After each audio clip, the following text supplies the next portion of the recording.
Muy bien, hola. Vamos a continuar con las enseñanzas de iniciando y supervisando una iglesia sin métodos tradicionales. ¿Sí? Ya vimos la introducción y ahora vamos a pasar al tema número 1. El tema número 1 consta de 3 partes. La primera parte se llama derribando los argumentos tradicionales. La segunda, cumpliendo el mandamiento de ir y hacer discípulos. Y la tercera se llama de hijos a padres. Muy bien. Vamos a ver la primera que se llama derribando los argumentos tradicionales. Y vamos a hablar de las cosas como son. Cómo ha afectado en el paso del tiempo, ha cambiado mucho el sentido de algunas palabras que son bien importantes, que tenemos que entender lo que significan bíblicamente. Cambiaron su sentido en el transcurso del tiempo y eso afecta. Así que ahora es el momento de derribar los conceptos tradicionales que limitarán y condicionarán nuestro avance en el poder del Espíritu Santo. Recordemos que Dios derramará su vino nuevo en odres nuevos. Nunca pondrá vino nuevo en odres viejos. Hay que renovar muchas cosas, palabras que utilizamos, palabras que son coloquiales para nosotros, pero que han perdido su sentido y por lo tanto, en el momento en que nosotros continuamos hablando con el concepto equivocado, nos limitan a todo lo que Dios quiere hacer. ¿Sí? Por ejemplo,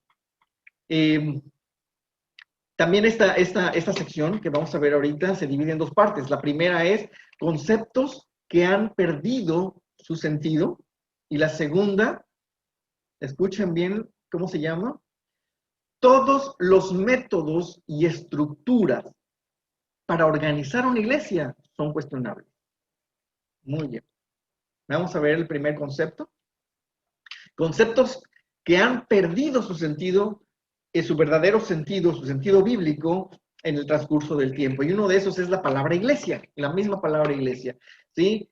No nos vamos a referir, cuando hablemos de iglesia, desde este momento no nos vamos a referir a una construcción, a un edificio. Que eso no venga a tu mente. Iglesia no es el edificio en sí. La iglesia la vamos a ver de 2 maneras. ¿Sí? La iglesia como el cuerpo de Cristo, universal, global, de todas las épocas y de todos los lugares y de todas las naciones, creyentes en Cristo Jesús, la iglesia de Cristo, el cuerpo de Cristo. ¿Sí? Y el otro sentido de la iglesia es la iglesia local. ¿Sí?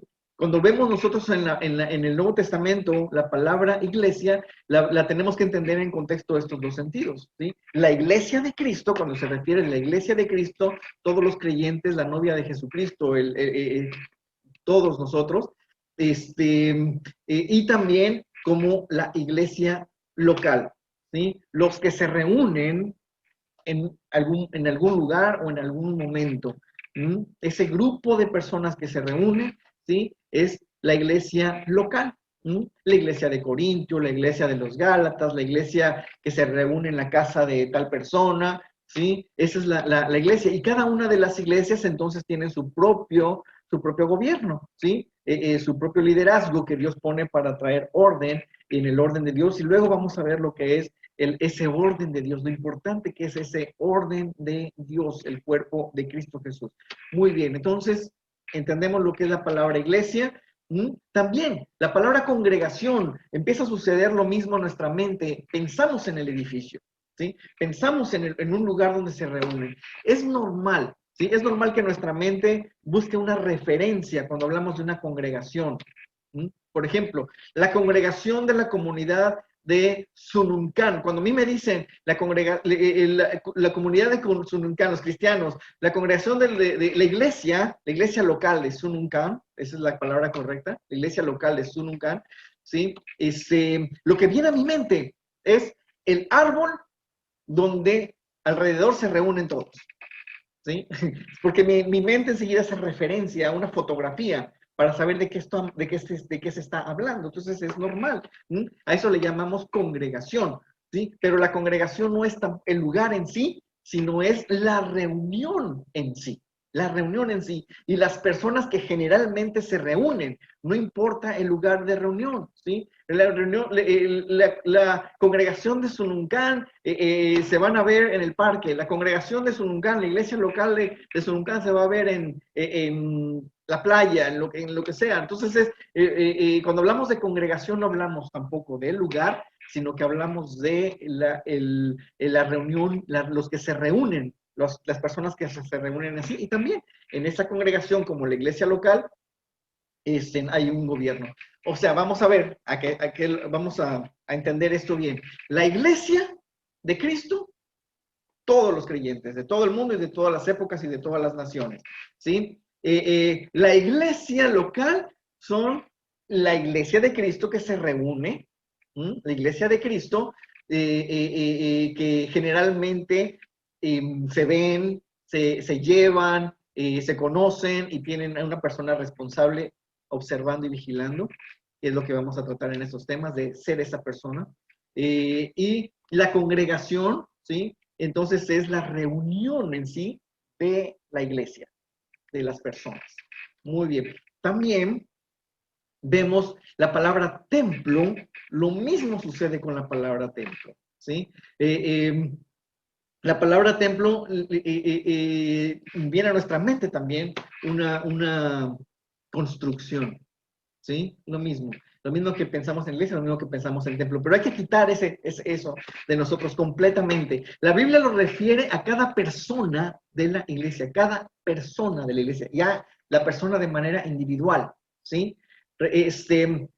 Recordemos que cuando hablamos iglesia no hablamos de construcción, lo refiere a cada persona de la iglesia, de cada persona que forma parte del cuerpo de Cristo Jesús, ¿sí? Es el templo, cada persona es el templo del Espíritu Santo. ¿Mm? Y también la Biblia lo refiere, ¿sí?, al edificio donde se congregaban los judíos, el templo. Ese sí es un lugar, y lo vemos mucho, por ejemplo, Mateo 24:1 se refiere a un lugar geográfico, un lugar físico de reunión de los judíos, de los judíos. ¿Mm? Para los judíos, templo es un lugar físico, pero para nosotros, que no somos judíos, que somos los gentiles, templo es nuestro cuerpo. Mi cuerpo es el templo, ¿sí? No un edificio, mi cuerpo es el templo. Así vamos entendiendo entonces lo que significa. Y eso lo podemos ver, ¿sí?, en Efesios 2:21, en Primera de Corintios 3:17, en Primera de Corintios 6:19, en Juan 2:21 y en Hechos 7:48, para que tú veas y busques que se refiere al templo como yo, mi cuerpo, mi ser. Yo, Armando, soy un templo, el templo de Cristo. Y así que hay muchos templos, ¿sí? Muy bien. Y lo mismo, la palabra pastor ha perdido su sentido, lo hemos platicado muchas veces. Aquí hay un video en YouTube que dejé acerca de los pastores en los 5 ministerios, la primera reunión.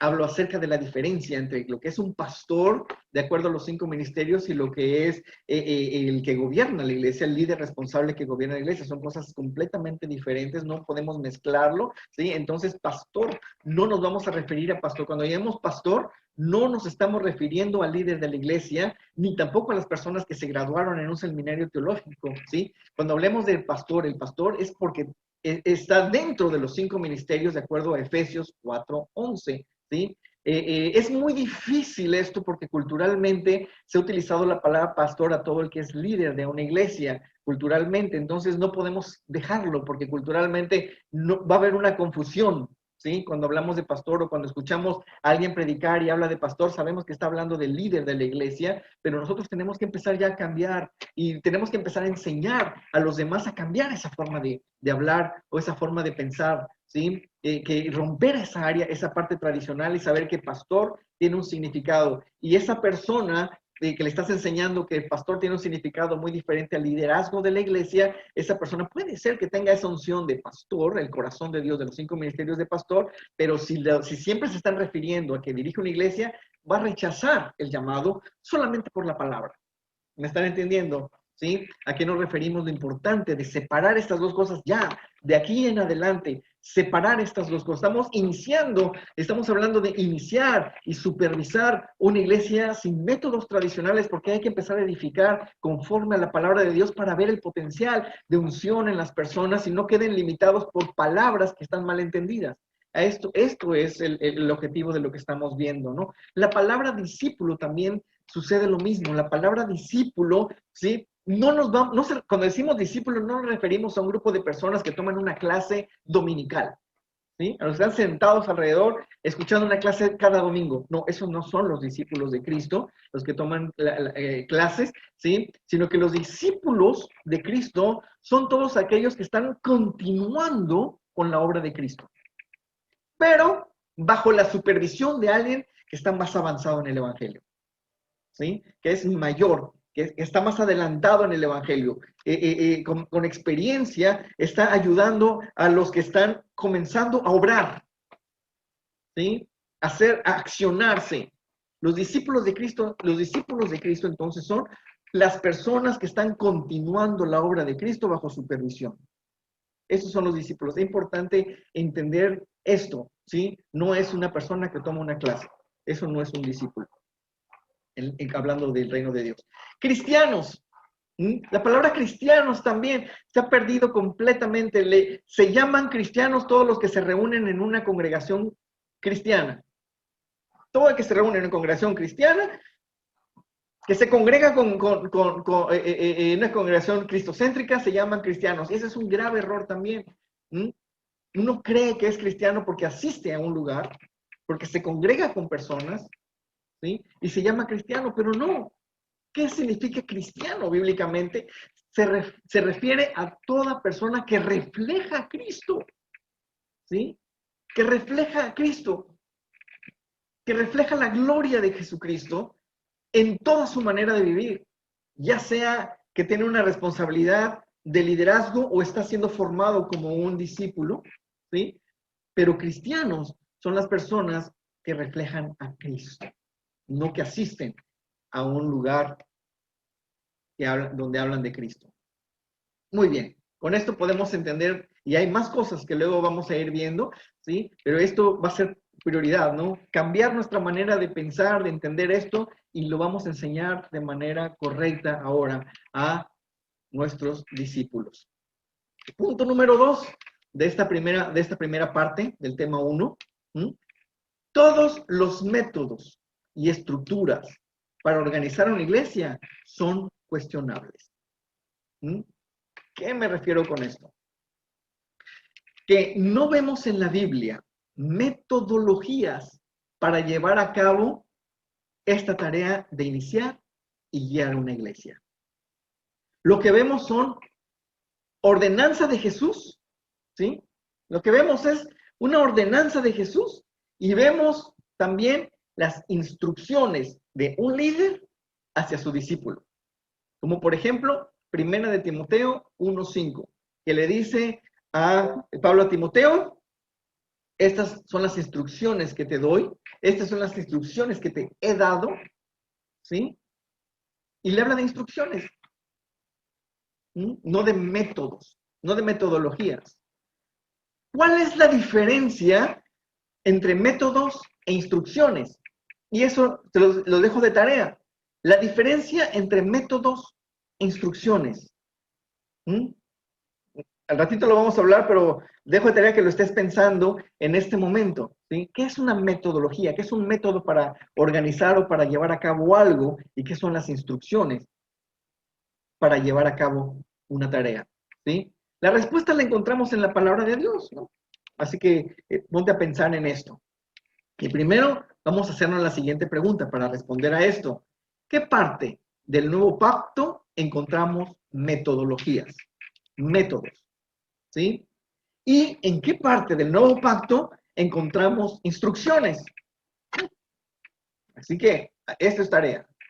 Bien. Bueno,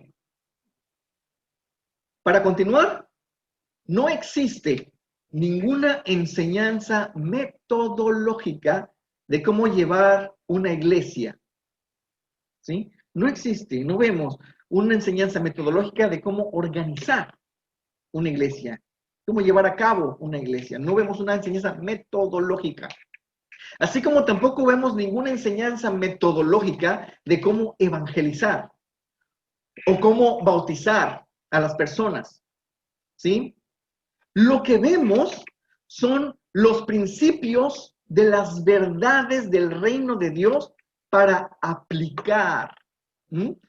Y algunos ejemplos de cómo lo hicieron ellos. Entonces, todas las estructuras organizacionales para llevar a una iglesia que vemos por todo el mundo son hechas por el ser humano y por lo tanto son cuestionables, revisables y evaluables. ¿Mm? Recordemos el principio de la verdad que dijo Jesús. Si el árbol no da buen fruto, córtalo. Ese es el principio que nos enseñó Jesús, de esta verdad. Si el árbol no da buen fruto, córtalo. Entonces, si el árbol está dando buen fruto, no lo cortes. ¿Qué significa? Que podemos evaluar. ¿Sí? Jesús nos está enseñando la importancia de evaluar. ¿Mm? Para ver si es esa manera, esa forma de organización, ¿sí? ¿Qué fruto está dando? Eso podemos nosotros. Lo único que no es cuestionable ni discutible, ¿sí? Son los fundamentos del Evangelio que fueron establecidos por Dios a través de los apóstoles de Jesús.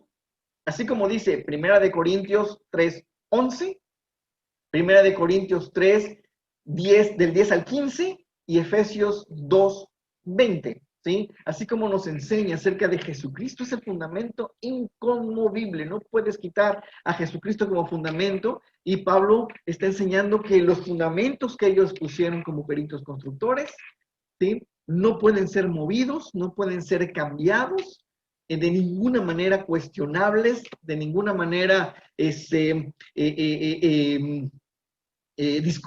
para crear una discusión, ¿sí? O discutibles. Esos fundamentos no se mueven, ¿sí? La manera en que sobreedificamos, eso sí, es cuestionable. ¿Sí? Entonces, nunca pensemos que lo que estamos construyendo es intocable, ¿sí? Y mucho menos pensemos que lo que nosotros hacemos es lo mejor que puede existir, que lo que estamos haciendo, descubrimos la última Coca-Cola en el desierto. No, pensando, lo que estoy haciendo es lo único y lo mejor y todos los demás lo están haciendo mal. No, ¿sí? Nunca pensemos de esa manera. ¿Por qué? Porque todo lo que nosotros estamos sobreedificando es cuestionable, evaluable. Y lo vamos a ver en un ejemplo a continuación para entender esto.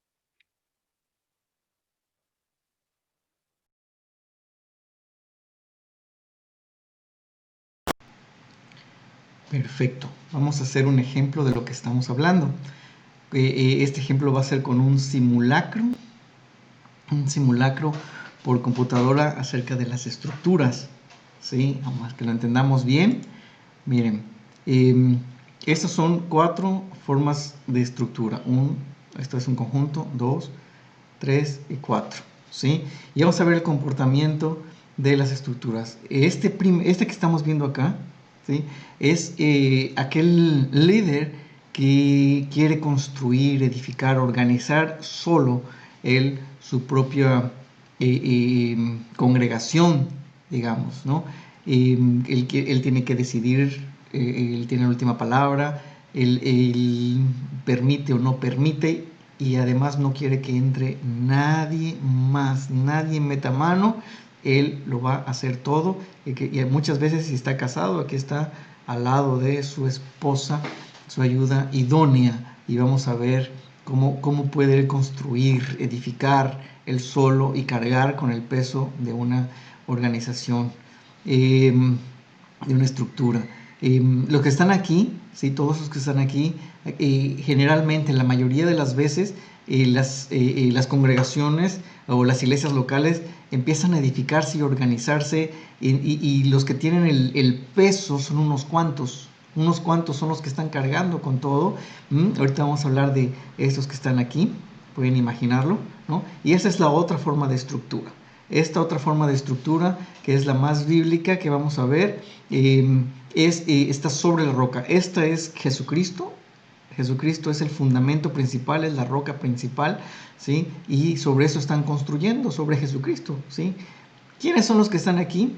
Son aquellos que no están construyendo sobre la roca. Y la mayoría de los líderes se enfocan mucho en estas personas porque son las multitudes.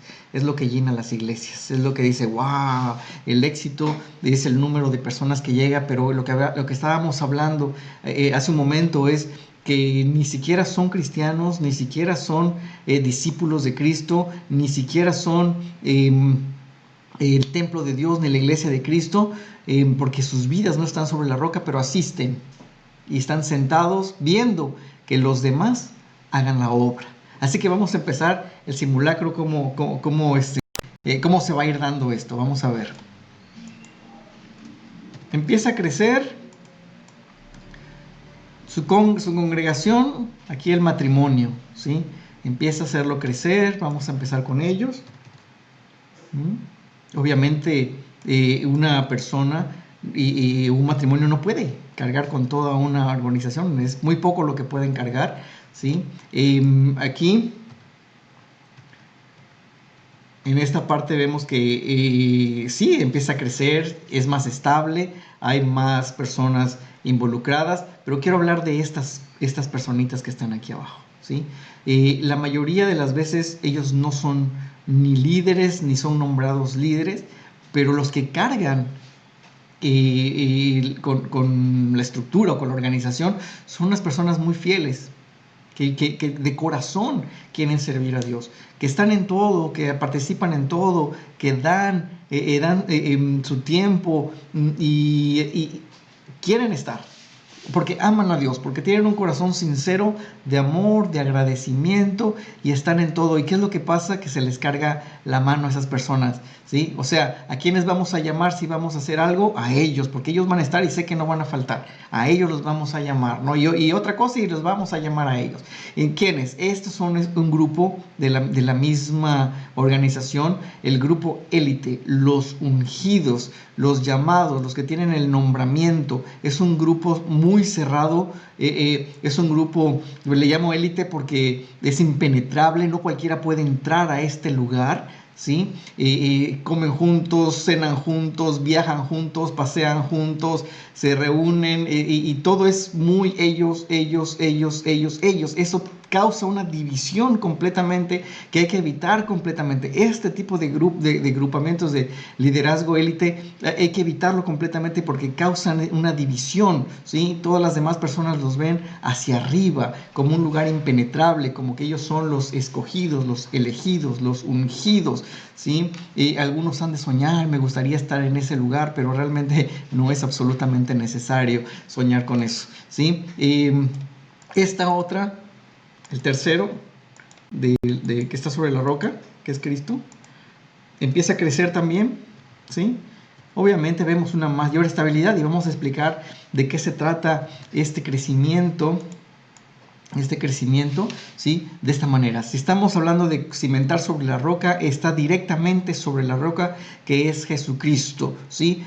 ¿Qué sucede con los que están aquí? Pues vamos a que ellos siguen creciendo todavía y siguen creciendo también, pero mira cómo ya empieza a esto a observarse que no van a poder, simplemente, ¿no? Estos de aquí, pues también son iglesias que se ven muy estables, que se ven muy bien, muy organizadas, muy bonitas, pero estas personas que siempre están apoyando y ellos, ¿a quién van a llamar? A ellos, de repente a ellos se les ocurre un cambio de visión.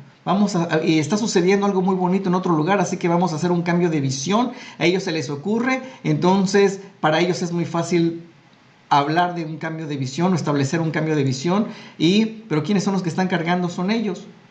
Y sucede que no, ¿sabes qué? Que estuvo muy mala esta visión que cambiamos, ellos siguen sufriendo el peso de la visión y dicen, no, pues ¿sabes qué? Vamos a cambiar de visión, hay una estructura, hay algo mejor que está funcionando en otras partes del mundo. En Colombia está funcionando muy bien, así que lo vamos a establecer, y ahí queda otra visión encima de estructura sobre estructura. ¿Y cuántas iglesias están así, no? Llenas de una mezcolanza de estructuras.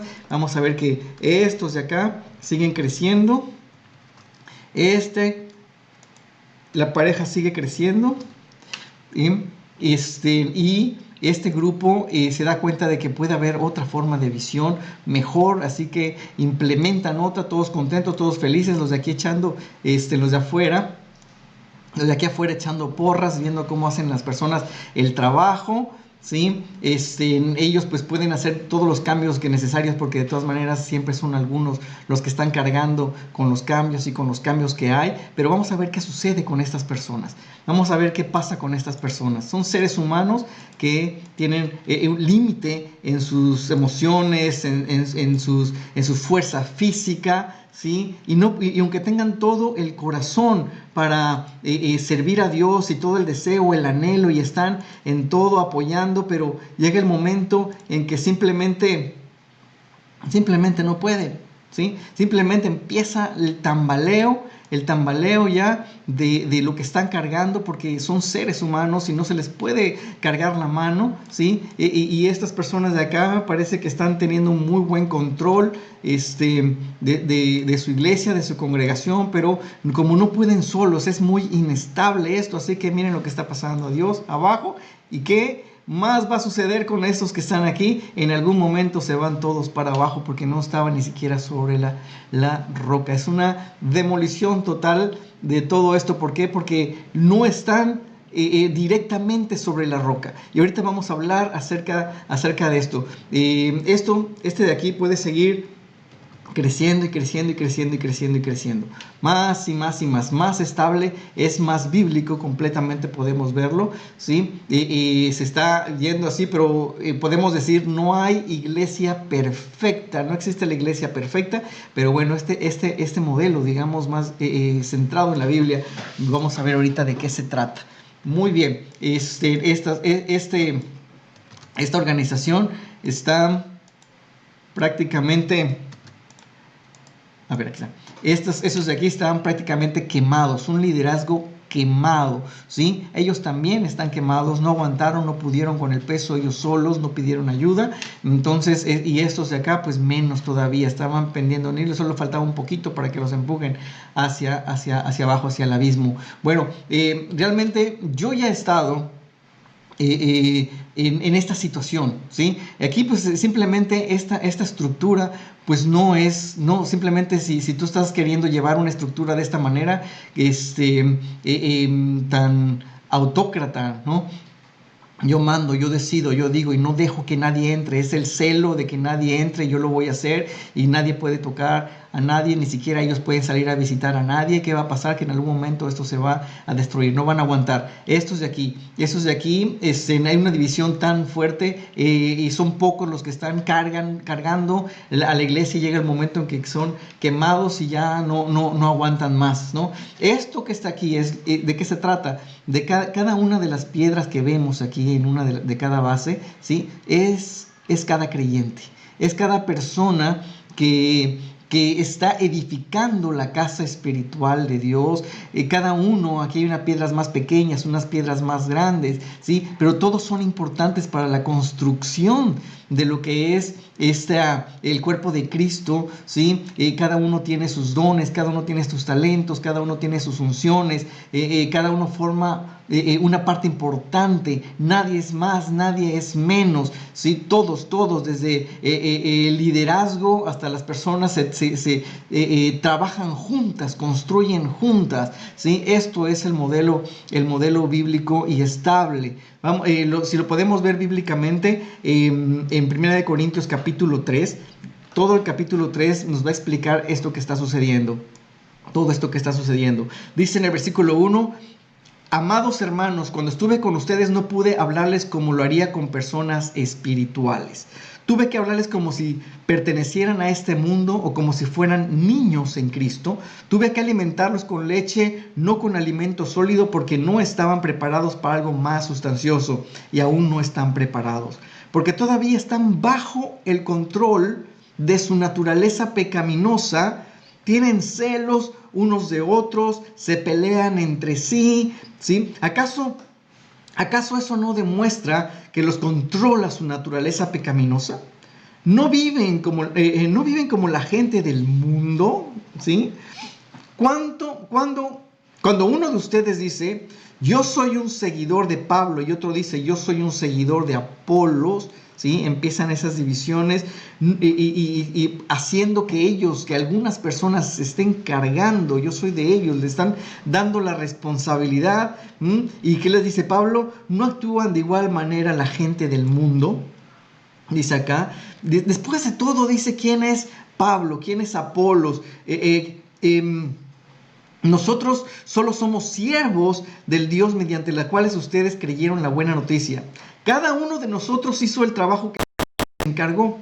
No, yo planté la semilla en sus corazones, Apolos la regó, pero fue Dios quien la hizo crecer, ¿sí? No importa quién planta o quién riega, lo importante es que Dios hace crecer. Dios hace crecer la semilla. El que planta y el que riega trabajan en conjunto con el mismo propósito y cada uno será recompensado por su propio trabajo, ¿sí?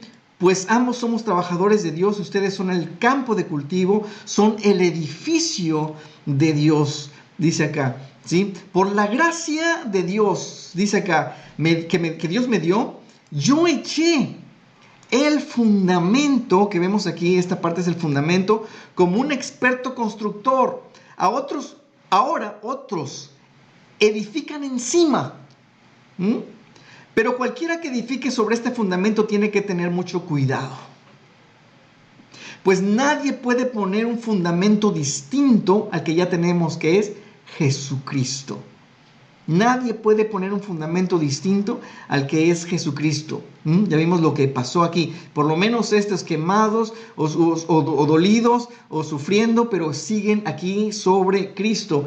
Entonces, dice, el que edifique sobre este fundamento podrá usar una variedad de materiales, oros, platas, joyas, madera, heno, paja. Pero el día del juicio el fuego revelará la clase de obra que cada constructor ha hecho. El fuego mostrará si la obra de alguien tiene algún valor. Si la obra permanece, ese constructor recibirá recompensa. Pero si la obra se consume, ¿sí? Como pasó aquí, el constructor sufrirá gran pérdida. El constructor, en este caso, estamos hablando de este caso, el constructor se salvará. Los de aquí, no. Los de aquí, su fundamento no era Cristo, así que cuando pasó la prueba de fuego, no duró nada en que ellos se vayan hacia el abismo. Pero los que están sobre la roca, dice aquí, el constructor sufrirá gran pérdida. Dice, el constructor sufrirá gran pérdida. El constructor se salvará, pero con quien apenas se escapa atravesando un muro en llamas. ¿No se dan cuenta de que todos ustedes juntos, y aquí ya empezamos a entender esta parte de aquí, empieza a explicar, esto es lo más importante, que todos juntos somos el templo de Dios y que el Espíritu de Dios vive en ustedes?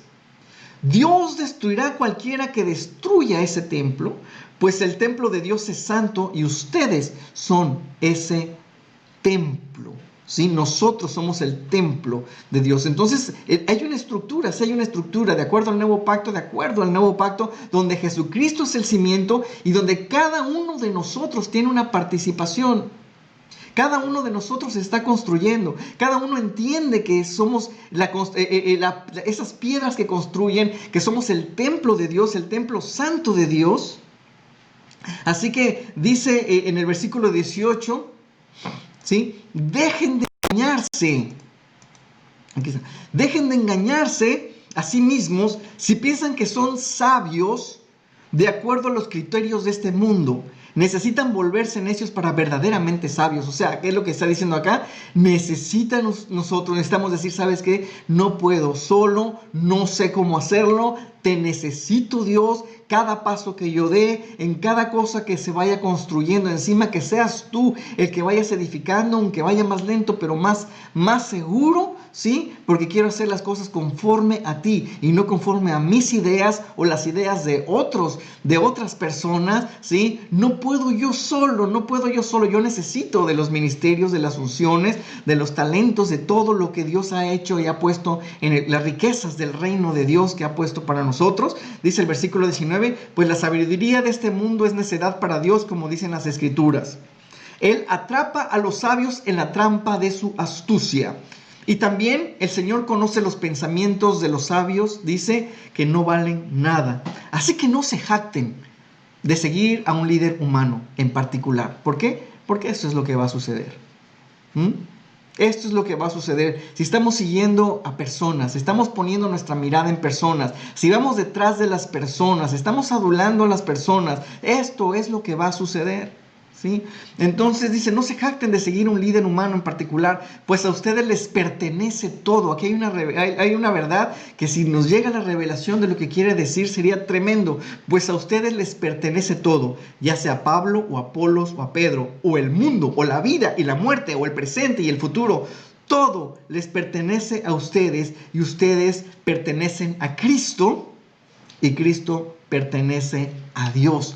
Esto es lo que dice la Biblia. Si vamos a Efesios capítulo 2 del versículo 20, también nos dice acerca de esto que estamos viendo, de este lado que permanece, porque está sobre el fundamento de Cristo. Juntos construimos su casa, la cual está edificada sobre el fundamento de los apóstoles y de los profetas. Y la piedra principal es Cristo Jesús mismo, ¿sí? Estamos cuidadosamente unidos a Él, y vamos formando un templo santo para el Señor. Por medio de Él, ustedes, los gentiles, también llegan a formar parte de esa morada donde Dios vive mediante su Espíritu. Estamos hablando de nosotros personas, la iglesia, nosotros personas, la congregación, nosotros personas, el templo de Cristo Jesús, el lugar de la morada de Dios. Estamos construyendo esto. Espero que haya sido una explicación para que puedan entender lo que estamos hablando acerca de las estructuras.